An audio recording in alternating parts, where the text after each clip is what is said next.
Let's go play them. Let's go play them. Now on America East on campus, the new head coach at Hartford is mic'd up and turned loose.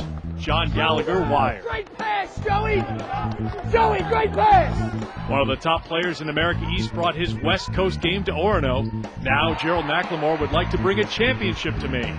We know what it takes to win. We know that we're not going to be a one-man show. We know it's going to take, 1 through 13.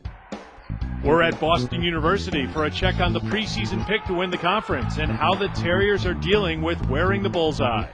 And at UNH, 3 players who've suffered more than one injury, but they're still going.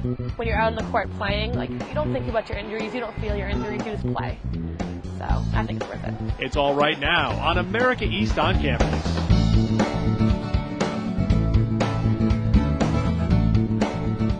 We are up on the roof, Case Gym, here at Boston University for this edition of America East on campus.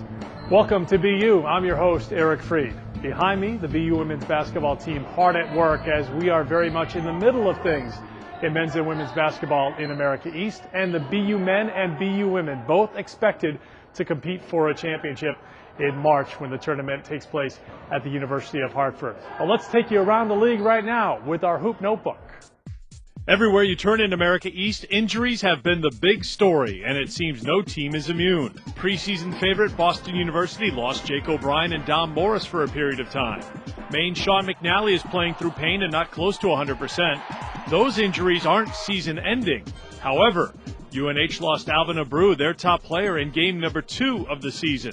I think what people on the outside don't understand is, he was the heart and soul of this basketball team. We miss him in the locker room. He's our best practice player. Every day you come into the gym, he puts the most work in on this team. So I think kind of our heart and soul has been taken out more than anything, and we really miss his leadership. And right now we need a few more guys to grow up quick and be leaders. And then in the second conference game of the year, they lost Ferg Myrick to a season-ending injury. Last year's regular season champs, Stony Brook, have been playing without Tommy Breton. He, too, is gone for the year with a knee injury. So it's been on other players to step up for a young team. At Binghamton, Greer Wright suffered an ankle injury in the conference opener at UNH. The Bearcats picked up the slack by committee. Musa Kamara posted a career high, shooting lights out in a win over Stony Brook at the Event Center. Before the season started, Hartford lost Andres Torres, their point guard, to a season-ending injury.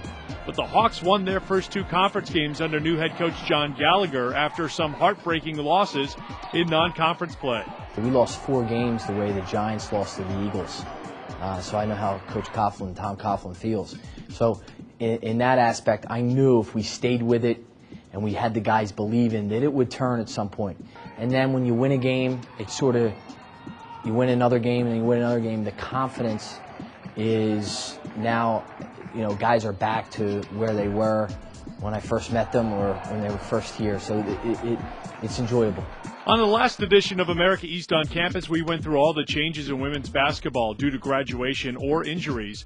It is a wide open race this year, and you'll be able to see it all unfold thanks to game coverage on America East television.